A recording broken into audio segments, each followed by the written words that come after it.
Hello, everybody, and welcome to the Wednesday edition of Video Clips. And I have a lot of things to share with you today, starting with you can donate to the legal fund at the Make Americans Free Again website. You can also buy these cool clothes, sweatshirts and hoodies and coffee cups and all kinds of things on our website. A couple things I want to mention also is I'm going to be continuing the Q&As, we call them Conversations with Pam, all through December for members. Usually I take some time off and I kind of could use it, but the other side of it is I think you kind of need it. We all need to have connection. So I'm just going to continue doing that every week through December. I'm only going to send out a couple more newsletters this week's and next week's, and I am going to take a break from newsletter writing for a couple weeks, but I promise I'll put out videos every week right on schedule. That's easier to do than writing referenced articles, frankly, so I'll continue putting out videos because I know it's our connection to each other. I don't want to lose that during this period of time, so that will continue. We will have a couple more Tuesday classes. We do Tuesday nights at Wellness Forum Health here in our office. On Tuesday night, cooking classes and cookie making and movie nights and potlucks and that sort of thing. Check our online calendar. We'll stop for a couple of weeks during Christmas and New Year's. My staff really needs it. I can take a little bit more overwork and pressure, but I don't want my staff to feel that way. So we're going to let them have a little bit of time off. The Thursday night MAFA, Make Americans Free Again meetings, we'll have a couple more of those. We'll take a little bit of time off because Thursday is Christmas Eve and New Year's Eve. And again, for staffing reasons, we'll take those off and then resume right after the first of the year. But I promise I'll stay connected to you through video like this. And remember, conversations about careers and got lots of new classes coming up next year on everything ranging from AFib and HIV/AIDS to pregnancy to headaches and migraines and all kinds of things. Lots of stuff going on here. We have thousands of hours of educational programming and many, many things to participate in. And not only will you learn a lot of great stuff about health and your health and how to make yourself healthier, but you will also have a connection to like-minded humans through conference calling and Zoom and our other methods of communication. So Wednesday is the day when I talk about personal experiences relating to COVID and the effect that this debacle has had on me and my relationships with others. So I'm going to return to something that I've talked about in a previous video, which is that many of my colleagues, I guess the best word to use might be former colleagues at this point in time in the plant-based community, have kind of excommunicated me because I've spoken out in the way that I have about COVID-19. You know, for the past several years, I've spoken at a conference in Northeastern Ohio, not invited this year. One person who was scheduled to appear at our conferences backed out, and a few have made some pretty disparaging comments, which have been reported back to me by people who were in the room or on the call when the comments were made, and they reported back to me. Well, you know, there's been a lot going on in the plant-based community for a long time, and not all of it healthy and good.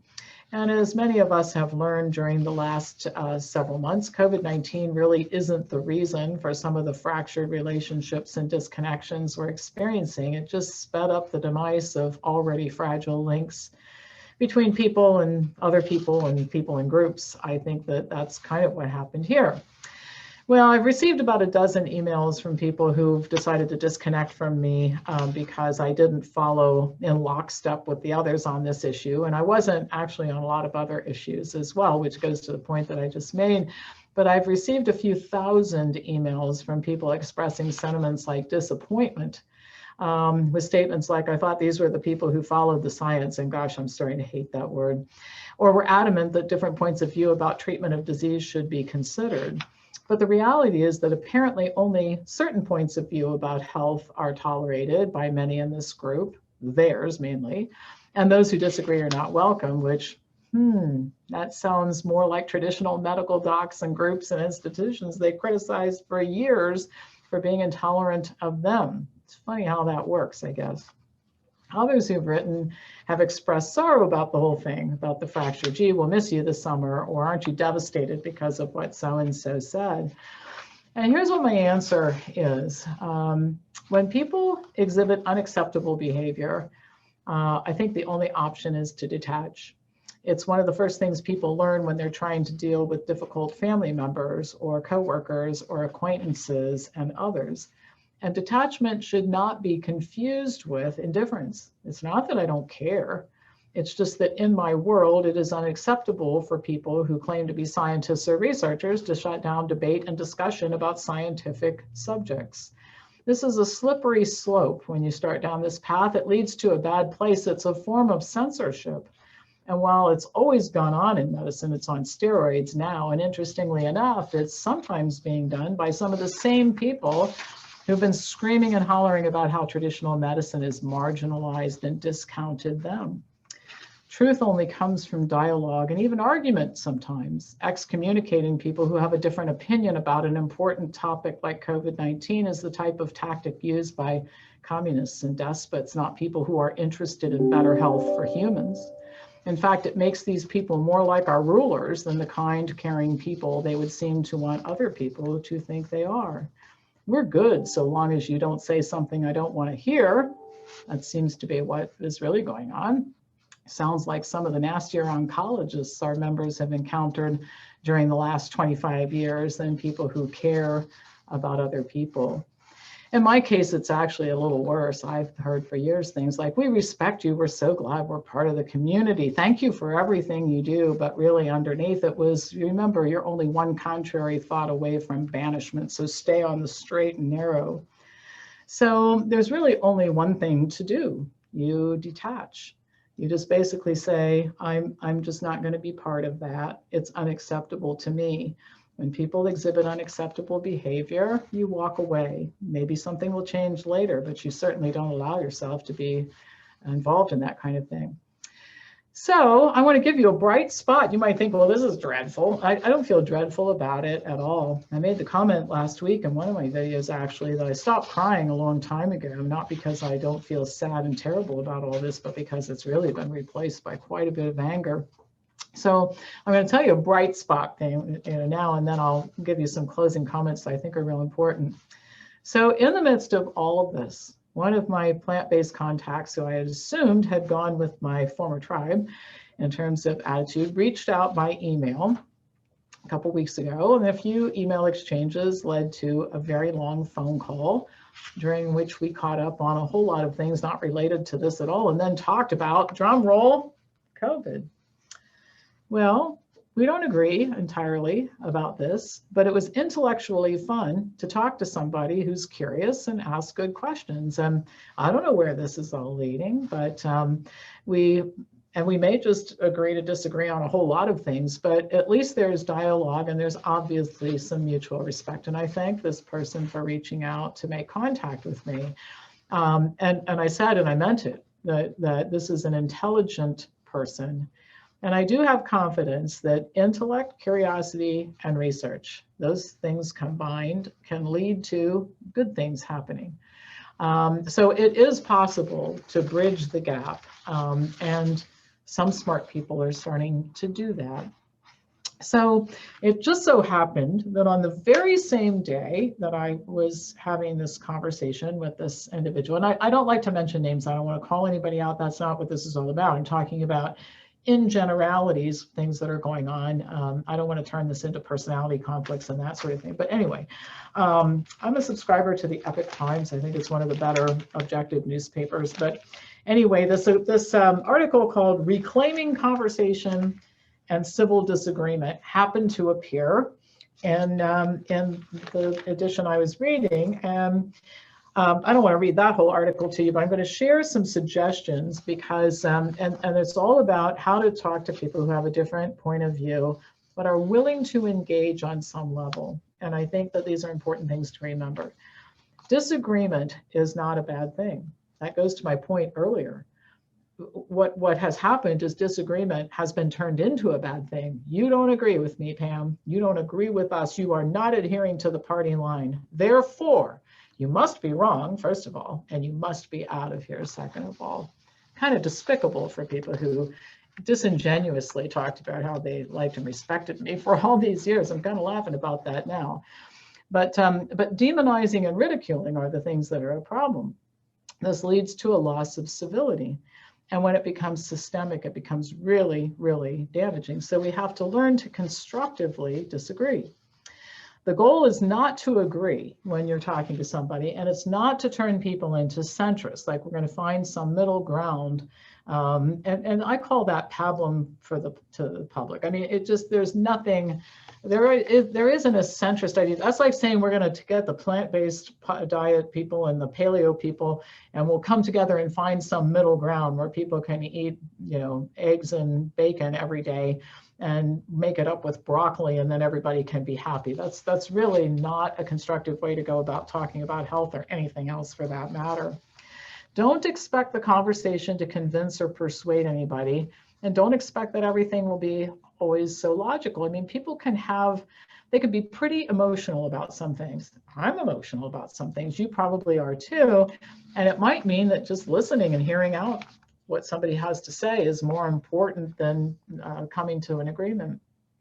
Try not to put people in a position where coming your way, if it should happen, would mean losing face. And you know, I've said this for years about people who are trying to change their diets. I tell them, please don't go home and draw a line in the sand and tell everybody they've got to eat differently because you're eating differently. If you make this difficult enough, it'll actually become an argument or a disagreement about who's going to win rather than any kind of discussion about diet and lifestyle change or health. But if you basically just draw a line in the sand and say, everybody's going to have to do this now. My blood pressure is high. I'm going to be eating a plant-based diet. Everybody else has to start doing this now too. You're going to turn this into probably the wrong outcome is what usually happens. Assume that people who disagree with you are decent people who might just think differently than you do. And I think I would assume that about the people that I was talking about earlier, had it not been for the vilification that's gone on in some circles and the disconnection that's gone on. But there are clearly people who disagree who are decent people. And I mentioned that I had a conversation with another long-term friend who clearly didn't want to disconnect. I don't want to either. And again, the person who reached out to me that I spoke with last weekend, I don't want to disconnect. This person clearly doesn't either. We're both decent people. We're just trying our best to figure out life, and we don't necessarily have to beat each other up in doing it. Avoid the tendency to educate. Some people think that if they lay out a good story, put out a lot of evidence, that there's going to be some kind of aha moment. Oh, well, now that I know that, I'll just change my mind. You know, people don't change their minds during conversation, generally speaking. If they do change their minds, it's usually after some reflection and maybe looking into it, and then coming around to the place where they just begin to change their perspective. It can happen, but you're not going to have it happen in the conversation. I don't try to make it happen in the conversation. I did last week. It's just like, here's some stuff to think about. And by the way, last week I talked about the guy who had been excommunicated from his girlfriend's family, and then you know, reached out, extended the olive branch. Now we have some conversation, provided some information, and everybody's kind of coming back together. I think that it's a process. It's not an event. Reconciliation is a process. It's not an event. Remember that. That's my idea. It didn't come from this article, by the way. And then instead of being so anxious to say stuff, sometimes just be anxious to listen. Now, a couple of caveats that I'll give you. A few years ago, I took an extensive course on how to deal with conflict and people in problem situations, and it was really valuable to me. But I remember when the class began, it was like a 2-day class. The instructor said, you know, you're going to learn a lot of really cool stuff about how to deal with difficult people. Sometimes you're the difficult people. We have to admit that too, right? But he said it's not going to work with everybody. I mean, it doesn't work with people who have bad intentions. You can't have good relationships with everybody. Not all problems can be solved, and I think we need to recognize that. And so people who are sending emails threatening my life, threatening the life of members of my family, the people who use foul language, and who, you know, I don't think we're going to negotiate with them. I don't even bother to respond to them anymore. Well, I turn them over to my attorney, but other than that, a couple of them to the police, but I don't respond to them. You're not ever going to negotiate with people like that. So, you know, and people who want to burn things down and are violent, we're not going to negotiate with them. But basically, people who are decent and reasonable, you can talk to. Back to my colleague, this person's reasonable. This person thinks. I don't think either of us wants to alienate the other. I think we basically want to get along. And the goal is not agreement. I don't feel that way. The goal is respect and connection. And if we can maintain that, then, you know, lots of things are possible in the future. So some food for thought. Relationships are probably some of the most difficult parts of all of this, particularly heading into a holiday season. And so hopefully this is helpful information for you. My email address is pampopper@msn.com. As usual, pass this on to anybody who you think would like to learn more about all of this. And I'll be back to you tomorrow with more news.